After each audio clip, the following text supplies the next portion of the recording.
So you talked a little bit about preparing patients from a nutritional standpoint for surgery. And where do you see this going as we have our ongoing conversations with patients and looking through the literature? This perioperative nutrition, where do you see that heading into the future? Well, I'm hopeful that we can develop a program that will be an example to other practitioners and be able to help our patients to be able to become healthier and to prepare for surgery appropriately, to have the best possible outcomes we can get them, and be able to share that experience and information with others so that they can also follow these processes to be able to make everyone's experiences better.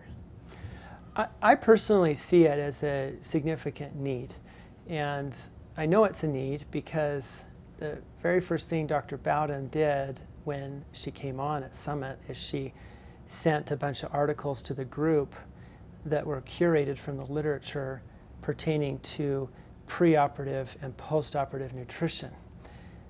I can tell you from my experience that in medical school, physicians, now this is medical doctors going to an MD school, which we view as a high-level degree, probably have about a handful of lectures at most about nutrition, about vitamins and minerals and all of these other things, and yet it's extremely relevant to health. So there's a disconnect there. 1 in 5 patients in one study, it showed, had any nutritional advice or consultation prior to surgery, and that would include even something written in a brochure handed to the patient about preoperative nutrition.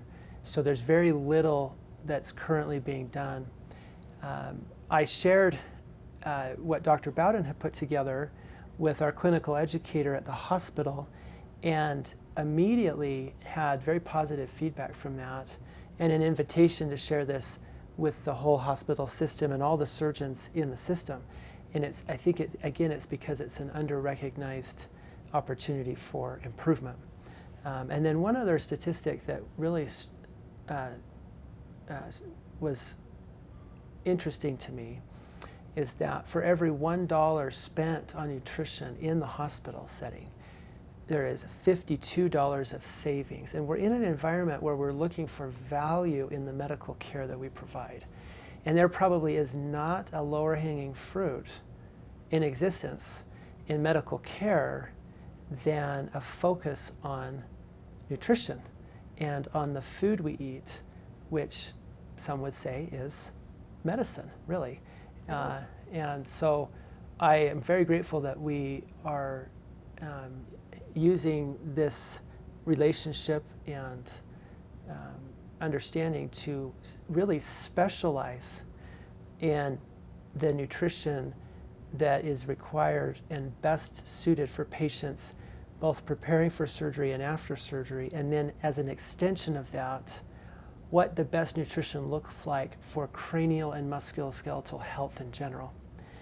The other thing that I'm very hopeful about is are able to counsel and coach patients through the decision-making process and also the behavioral changes that can be made to help them improve their life. So it's one thing to read in a book or see on an Instagram post or watch in a documentary that you should eat fruits and vegetables, or this is the diet that you should do.